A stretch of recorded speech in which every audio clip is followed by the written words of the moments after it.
श्री शिवाय नमस्तुभ्यम। फायनली रुद्राक्ष भेटलेला आहे आपल्याला।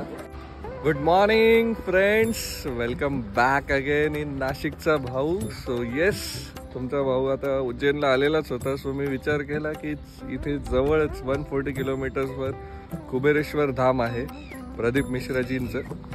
सो आता इथे आलोच आहे तर म्हटलं खूप लोक तिथे व्हिजिट करत असतात, सो आपणही बघूया आणि आपल्या व्ह्युअर्सलाही दाखवूया। सो तिथे दर्शनाचा तर अजेंडा होताच माझा, प्लस मी विचार केला की तिथे रुद्राक्ष वाटप सुद्धा सुरू आहे। सो त्याबद्दलही भरपूर लोकांना इन्फॉर्मेशन हवी असते किंवा माहिती नाही आहे। सो म्हटलं ह्या व्हिडिओच्या निमित्ताने आपण आपल्या व्ह्युअर्सला तेही दाखवू की कशा पद्धतीने तिथे रुद्राक्ष वाटप केले जातात आणि दर्शनासाठी काय आहे। सो चला बघूया ह्या व्हिडिओमध्ये, स्टे ट्यून। सो आम्ही उज्जैनहून सकाळीच निघालो होतो सिहोरच्या दिशेने आणि काही किलोमीटर अंतरावर तुम्हाला इंदोर भोपाळ हायवे लागतो आणि त्या हायवेवरूनच जाताना तुम्हाला सिहोर लागतं। सो सिहोरच्याही थोडंसं अलीकडेच 5-6 किलोमीटर अलीकडेच तुम्हाला हे कुबेरेश्वर धाम जे आहे ते लागणार आहे आणि ते सध्या अंडर कन्स्ट्रक्शन आहे, डेव्हलप होत आहे आणि तुम्ही पार्किंगमध्ये गाड्या बघू शकतायत आणि त्याच्यावरनं तुम्हाला अंदाज येतो आहे की केवढी जास्त इथे गर्दी किंवा जनसमुदाय आलेला आहे दर्शनासाठी।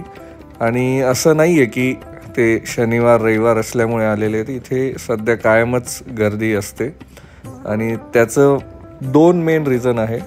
एक तर इथे जे कंकर शंकर आहेत त्यांचं दर्शन घेण्यासाठी,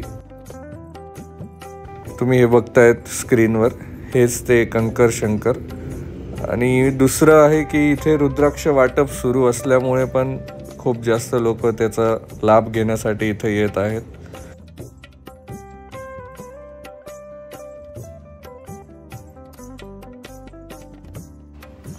सो हा परिसर पूर्णपणे अंडर कन्स्ट्रक्शन असल्यामुळे तुम्हाला असं दिसतंय व्हिडिओमध्ये।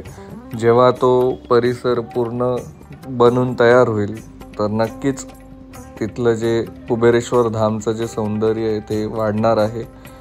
आणि लोकांचं मी एक बघितलं की त्यांना जिथे जागा मिळेल तिथे ते पूजा अर्चना करायला सुरुवात करत होते कंकर शंकराची।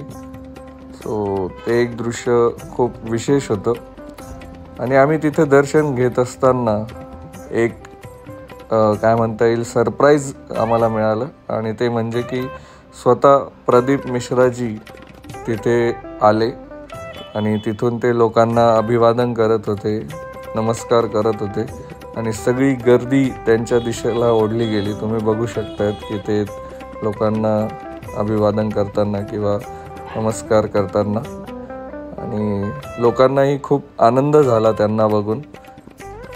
सो आमच्या कंकर शंकराच्या दर्शनानंतर प्रदीप मिश्राजींना बघितल्यावर अजून एक त्याच्यात ॲड ऑन फॅक्टर तुम्ही म्हणू शकतात आमच्या व्हिजिटचा। आणि ते झाल्यानंतर मग आम्ही रुद्राक्षकडे गेलो आणि तुम्ही बघू शकतायत की किती गर्दी त्या ठिकाणी लोटलेली आहे रुद्राक्ष वाटपाच्या इकडे। सो तिथे रांगेत पोचण्याची जी काय म्हणता येईल डिफिकल्टी होती ती खूप जास्त होती आणि एकदा तुम्ही रांगेत आल्यानंतर खूप फास्ट मुव्हिंग होतं। तिथं तुम्ही बघू शकता की प्रत्येकाच्या हाताला शाई लावली जाते की जेणेकरून एक पर्सन एकापेक्षा जास्त रुद्राक्ष घेणार नाही आणि अशा पद्धतीने तिथे रुद्राक्ष वाटप होत होते। सो फायनली मी रुद्राक्ष घेतलं होतं आणि बाहेर पडत होतो।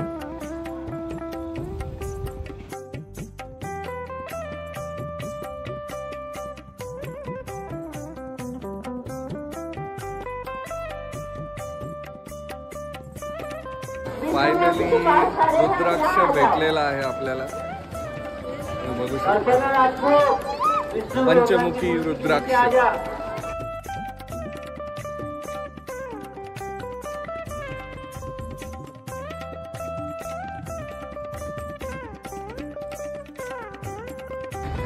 सो कसा वाटला तुम्हाला हा व्हिडिओ मला नक्की कमेंट बॉक्समध्ये लिहा।